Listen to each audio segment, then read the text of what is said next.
আসসালামু আলাইকুম। আমি মোহাম্মদ রেজাল হলাদার আপনাদের সাথে আছি। প্রথমে আসি রাজনৈতিক সংবাদ নিয়ে। যারা নির্বাচন নিয়ে বিতর্ক করছে তারা গণতন্ত্রের শত্রু। নির্বাচিত সরকার ছাড়া আজ বাংলাদেশের আইনের শাসন প্রতিষ্ঠা হবে না।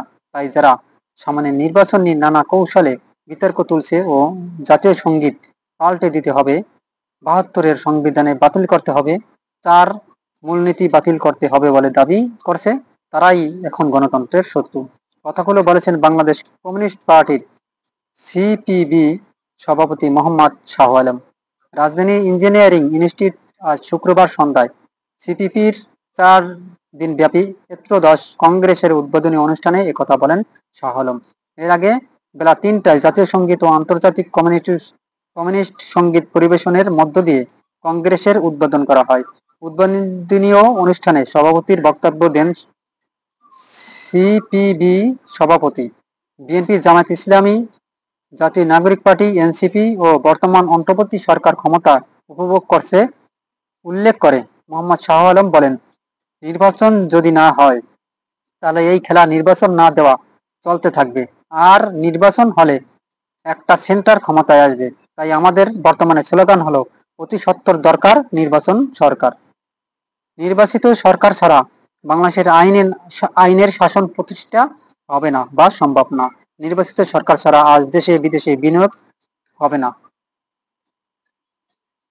গত বছরে ৫ আগস্ট পর্যন্ত শেখ হাসিনা সরকার গণতন্ত্রের শত্রু ছিল উল্লেখ করে সিপিবি সভাপতি মোহাম্মদ শাহ আলম বলেন, বর্তমানে গণতন্ত্রের শত্রু হলো সাম্প্রদায়িক শক্তি ও সাম্রাজ্যবাদী শক্তি।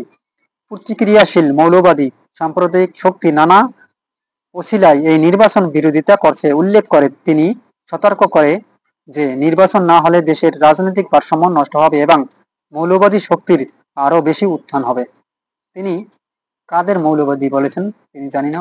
তিনি তো কমিউনিস্ট পার্টি, অর্থাৎ তিনি তো বামপন্থী এবং ইসলাম বিরোধী, এবং তাকে নাস্তিকও বললে ভুল হবে না। কারণ যেহেতু মৌলবাদকে কেউ যদি কটাক্ষ করে, আমি মনে করি তিনি কাফেরের পর্যায়ে পড়ে যান। কেননা মৌলবাদ কাকে বলে? অর্থাৎ যারা মৌলবী, তাদেরকে, যারা কোরআন হাদিস পড়ে তাদেরকে বলা হয় মৌলবাদ। কিন্তু একজন মুসলিম হয়েও যদি মৌলবাদী বলে হয়, তাহলে তিনি তো কাফের বা মুশরিক বা ফাসেক বা অথবা তিনি নাস্তিক বলে আমরা বিবেচনা করতে পারি। মোহাম্মদ শাহ আলম তিনি নাস্তিকের পর্যায়ে পড়ে গেছেন কিনা সে ব্যাপারে একটা সন্দেহ আছে। তবে তিনি বলেন, জুলাই গণ অভ্যুত্থানের মধ্য দিয়ে দেশের ক্ষমতা পরিবর্তন হয়েছে, কিন্তু রাষ্ট্র ক্ষমতার শ্রেণী চরিত্রের কোনো পরিবর্তন হয় নাই। দেশের দ্বিতীয় স্বাধীনতা হয় নাই, বিপ্লব হয় নাই। একটি গণ অভ্যুত্থান হয়েছে ফ্যাসিস্ট স্বৈরাচারী সরকারের বিরুদ্ধে।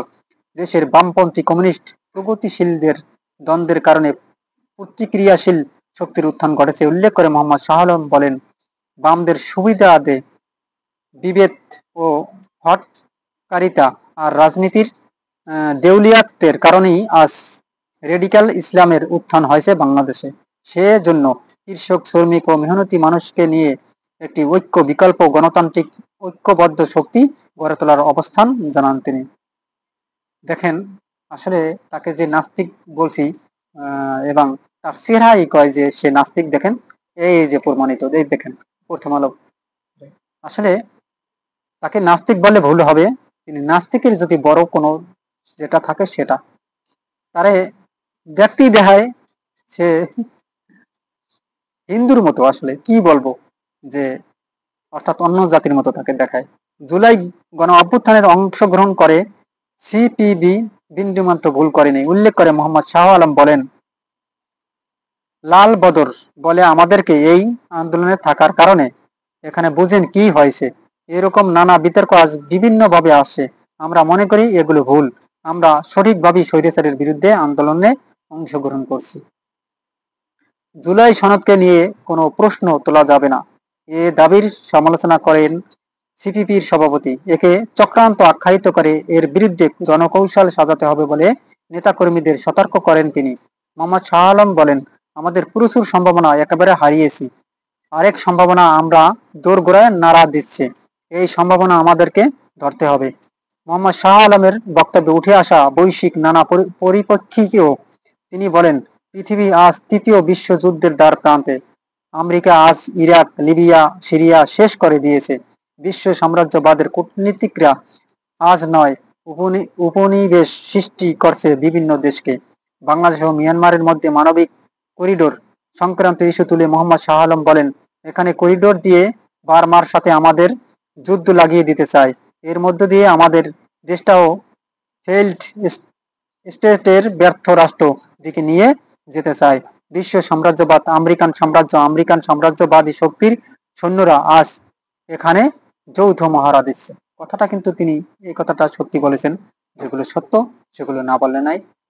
আমেরিকা চাচ্ছে এই যে করিডোরটা, অর্থাৎ এই যে মায়ানমার ও বাংলাদেশের ভিতরে যে মাঝখানে একটা করিডোর আছে, তারা সেটা নিতে এবং সে জায়গায় তারা একটা ইহুদি রাষ্ট্র গঠন করতে চায়, যাতে ইন্ডিয়া, বাংলাদেশ, পাকিস্তান, চীন গুলোকে মানে তারা নাজাল অবস্থা করবে আর কি, এরকম একটা ভাব। কিন্তু সেটা কি হবে, দেখা যাক ভবিষ্যতে কি হয়। বিরাজ নীতিকরণের তৎপরতা চলছে। উদ্বোধনীয় অনুষ্ঠানে লিখিত বক্তব্যে সিপিপির সাধারণ সম্পাদক রুহিন হোসেন বলেন, অন্তর্বর্তীকালীন সরকারের নতজানু নীতির কারণে গণ অভ্যুত্থানের বিজয়কে নস্যাৎ করতে পরাজিত ফ্যাসিস্ট বাহিনী ও প্রক্রিয়াশীল শক্তি নানা ধরনের ষড়যন্ত্রে লিপ্ত রয়েছে। সাম্রাজ্যবাদী, আধিপত্যবাদী, বিদেশি শক্তি সহ দেশের ভেতরে নানা শক্তি অতৎপরতা চালাচ্ছে। গণ অভ্যুত্থানের অনাকাঙ্ক্ষিত বিরুদ্ধেই নানা তৎপরতা চালাচ্ছে। মহান মুক্তিযুদ্ধকে বিতর্কিত করা হচ্ছে। সাম্প্রতিক নানা অপশক্তির হামলা ও আস্ফালন, দখলদারিত্ব, নৈরাজ্য, হামলা, বাণিজ্য, মব সন্ত্রাস ও নারী বিদ্বেষ সৃষ্টি করা হচ্ছে জাতীয় সংসদ নির্বাচনকে বাধাগ্রস্ত করতে এবং বিরাজনীতিকরণের শক্তিকে সামনে আনতে নানা অতৎপরতা চালাচ্ছে।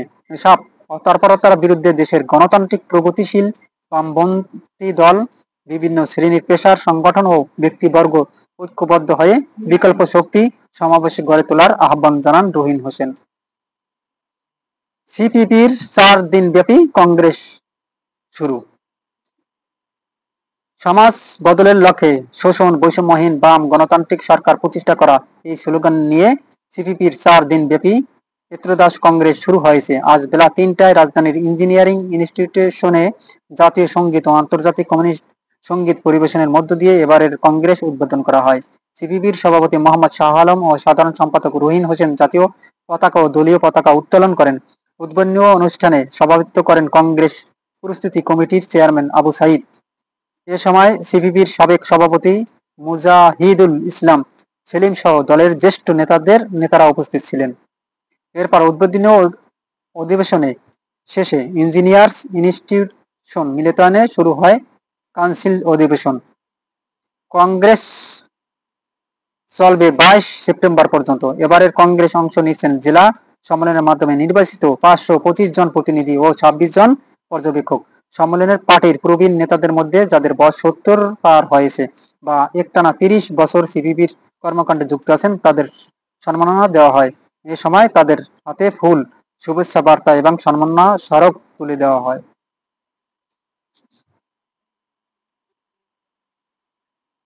পার্টির পক্ষ থেকে জানানো হয়েছে, এবারের কংগ্রেস দেশের বর্তমান রাজনৈতিক, সামাজিক ও অর্থনৈতিক বাস্তবতার উপর ভিত্তি করে রণকৌশল রচনা, আগামী দিনের সংগ্রামমূলক কর্মকাণ্ড নির্ধারণ এবং কর্মসূচি প্রণয়ন করা হবে। এরই অংশ হিসাবে 3 মাস আগে সব শাখা, থানা, উপজেলা ও জেলার নীতি প্রস্তাব ও কর্মসূচির খসড়া পাঠানো হয়। সেসব আলোচনায় ও মতামতের ভিত্তিতেই কংগ্রেসের চূড়ান্ত সিদ্ধান্ত নেওয়া হবে। এতদিন তারা কোথায় কোন গর্তে লুকিয়েছিল সাবেক প্রধানমন্ত্রী শেখ হাসিনার আমলে, তা আমরা জানি না। তবে আস্তে আস্তে উন্দুরের মতো গর্ত থেকে অনেক দলই বেরিয়ে যাচ্ছে। কংগ্রেসের অংশ নেওয়া নেতাকর্মীদের কণ্ঠে ছিল ঐক্যের সুর, সম্মানের বিভিন্ন পর্যায়ের মাঝে তারা লড়াই চাই, লড়াই করে বাঁচতে চাই, ঐক্য চাই, বামপন্থীদের ঐক্য চাই, সামনে আসে জোর লড়াই, কমিউনিস্টদের ঐক্য চাই, বিভেদ না, ঐক্য, দুনিয়ার মজদুর এক হও সহ বিভিন্ন স্লোগান দেন তারা। তারা কেবল এই মন্দিরের হাত থেকে বের হয়েছে। সিপিবির ত্রয়োদশ কংগ্রেসের উপস্থিত ছিলেন বিভিন্ন দলের নেতারা। এর মধ্যে গণফোরামের ভারপ্রাপ্ত সভাপতি সুব্রত চৌধুরী, সাম্যবাদী আন্দোলনের সমন্বয়ক শুভ্রাংশু চক্রবর্তী, বাসদের মার্ক্সবাদী প্রধান সমন্বয়ক মাসুদ রানা, বাংলাদেশের সমাজতান্ত্রিক পার্টির নির্বাহী সম্পাদক আব্দুল আলী, বাংলাদেশের সমাজতান্ত্রিক দলের ভাসানী আহ্বায়ক মহিউদ্দিন চৌধুরী, বাংলাদেশের জাসদের সাধারণ সম্পাদক নাজমুল হক প্রধান, সাংগঠনিক সম্পাদক করিম শিকদার, বিপ্লবী ওয়ার্কার্স পার্টির সাধারণ সম্পাদক সাইফুল হক, গণতান্ত্রিক বিপ্লবী পার্টির সাধারণ সম্পাদক মোশারেফ মিশু, ন্যাশনাল আওয়ামী পার্টির সাধারণ সম্পাদক ইসমাইল হোসেন প্রমুখ। বিভিন্ন দেশে কমিউনিস্ট পার্টির শুভেচ্ছা। সিপিপির এবারের কংগ্রেস সফলতা কামনা করেন বিভিন্ন দেশে কমিউনিস্ট ও বাম রাজনৈতিক সংগঠনের পক্ষ থেকে দেশের শুভেচ্ছা বার্তা পাঠানো হয়। এর মধ্যে ফিলিস্তিনের কমিউনিস্ট পার্টি, ভারতের কমিউনিস্ট পার্টি সিপিআই, ভারতের কমিউনিস্ট পার্টি মার্ক্সবাদী, জাপানের কমিউনিস্ট পার্টি, অস্ট্রেলিয়ার কমিউনিস্ট পার্টি, কুর্দিস্তানের কমিউনিস্ট পার্টি, দক্ষিণ আফ্রিকার কমিউনিস্ট পার্টি, নেদারল্যান্ডসের নিউ কমিউনিস্ট পার্টি, পাকিস্তানের কমিউনিস্ট পার্টি, চীনের কমিউনিস্ট পার্টি, শ্রীলঙ্কার কমিউনিস্ট পার্টি, ব্রিটেনের কমিউনিস্ট পার্টি, গ্রিসের কমিউনিস্ট পার্টি, ব্রাজিলের কমিউনিস্ট পার্টি এবং নেপালের কমিউনিস্ট পার্টি রয়েছে। আরে সর্বনাশে, বিশ্বের যত কমিউনিস্ট পার্টি সবই যোগ দিয়েছে তারা এখন রাজনীতির মাঠে, এবং বাংলাদেশকেও তারা যে কমিউনিস্ট পার্টি আছে তাদেরকে সাপোর্ট করা হয়েছে। সুপ্রিয় দর্শক, আপনারা কি মনে করেন এই নির্বাচন ঘিরে যে এই আলোচনা এবং সমালোচনা, যারা নির্বাচন নিয়ে বিতর্ক করছে তারা কি গণতন্ত্র শত্রু? যদি শত্রু হয় অবশ্যই কমেন্টের মাধ্যমে জানান, আর যদি এই কমিউনিস্ট পার্টিটা ভুল বলে থাকে সেটাও কমেন্টে জানাতে পারেন। সুপ্রিয় দর্শক, ভিডিওটি ভালো লাগে অবশ্যই আমার চ্যানেলটি সাবস্ক্রাইব করুন, লাইক ও শেয়ার দিয়ে পাশে থাকুন। আজ এ পর্যন্তই। আসসালামু আলাইকুম ওয়া রাহমাতুল্লাহি ওয়া বারাকাতুহু।